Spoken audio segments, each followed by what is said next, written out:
Grab your scuba suit, it's deep dive o'clock. If I can't scuba, then what's this all been about? What am I working toward? Once in a blue moon, a story comes out that is begging to be wrecked. Today, it's Twitter deciding that they're going to fact-check President Trump's tweets. So I'm going to explain why this is an absolute joke and how Twitter is the freak of the week in just a few minutes. I'm AlexClark, and this is POPlitics.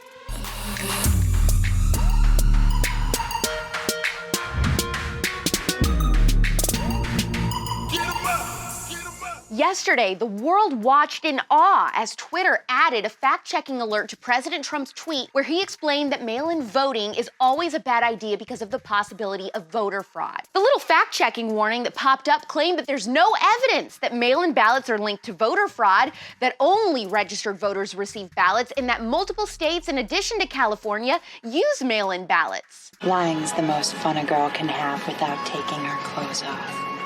At the exact same time Twitter added this fact-checker feature to President Trump's tweet, prosecutors literally charged a West Virginia U.S. Postal Service worker with exactly that. Oh my God, this was a terrible mistake. Now, this is only one of tons of voter fraud or ballot harvesting examples that we've seen over the years, and that one just happened to go down yesterday. I mean, it's not like there was an entire FBI task force created to tackle ongoing voter fraud and ballot harvesting in South Texas. Bro, we brainwashed out here, bro. Ask yourself this. If Twitter or any other supposed social media platforms are fact-checking, which all the big ones now are, then how can they claim to be a platform? They can't. They're publishers. They aren't allowing people to just post news. At this point, they're trying to create the news. That's scary. That's dangerous. That's what it said on the news.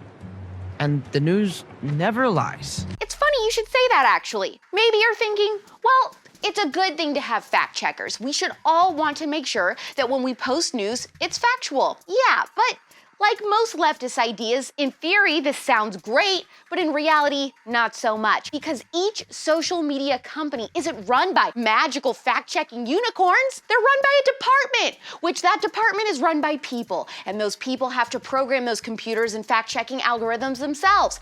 And those people have their own religious, political, and personal views. They have people that they'd like to see in the White House and people they'd not like to see in the White House. You plotting on me, boy?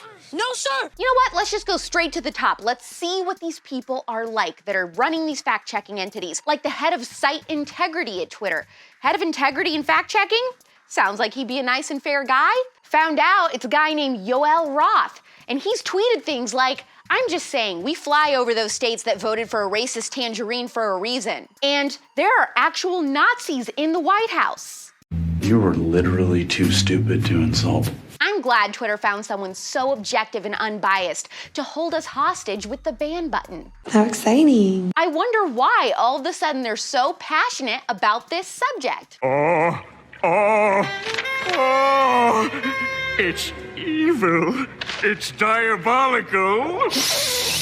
It's lemon-scented. But how do you decide who should be a fact checker? I guess I'd say it should be a company who has a consistent history and clean record when it comes to finding and drawing attention to fake tweets. But all I could find out was that Twitter fact-checked the President of the United States, but not Chinese Communist propaganda on the site. There were no fact-checking warnings or deletions when Nancy Pelosi, Kamala Harris, Hillary Clinton, Governor Whitmer, or Bernie Sanders, just to name a few, claimed that Trump called neo-Nazis who rioted in Charlottesville, Virginia in August of 2017 very fine people. But if you watch the full clip or read the actual transcript of that speech, President Trump never said that. He said neo-Nazis should be condemned totally. The very fine people comment was about non-violent protesters on either side of the debate over the statue. Where's the fact check on that, Yoel? My mind is being rewired right now. And how could we forget the last 3 years of blue check marks, leftist politicians, and journalists promoting a Russian collusion hoax with the president? Where's the fact check on that? You guys give up or you're thirsty for more? Twitter fact-checking the president's tweets will expose the truth to the American people, but it's not going to be the way that they wanted to. You see, it's now become apparently obvious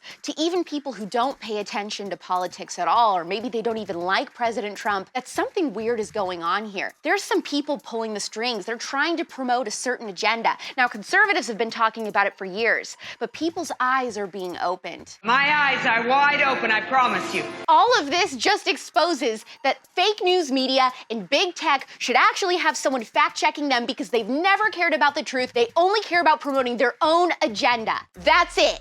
That's the tweet. If I had a mic right now, I'd drop it. I know this episode was different than our usual, but sometimes a girl's gotta just say what she needs to say. So please do me a huge solid, like this episode, tell me what you think about Twitter's fact-checking in the comments, and share this episode to your stories, DM it to your friends. We've got to get the actual truth out there. Also, something else to share with you. We're doing a little something with Congressman Matt Gaetz. So if you could ask Matt Gaetz any question that you want, whether it's personal, pop culture related, or political, what would the question be? Tomorrow at 4 p.m. Eastern, 1 p.m. Pacific, I'll be back with the top pop culture and entertainment news stories of the day. If you're a podcast person, you can listen to all the POPlitics episodes, by the way. Just subscribe to us on Apple Podcasts, Spotify, iHeartRadio, TuneIn, and more. And leave us a 5-star review, please, and subscribe. It's pop culture without the propaganda every single day. I'm AlexClark, and this is POPlitics. Please subscribe, thumbs up, share this video, and ring the bell for notifications so you never miss the CUTEservative. And make sure you're following this show at POPlitics on Instagram for even more CUTEservative content. Click below to watch yesterday's episode.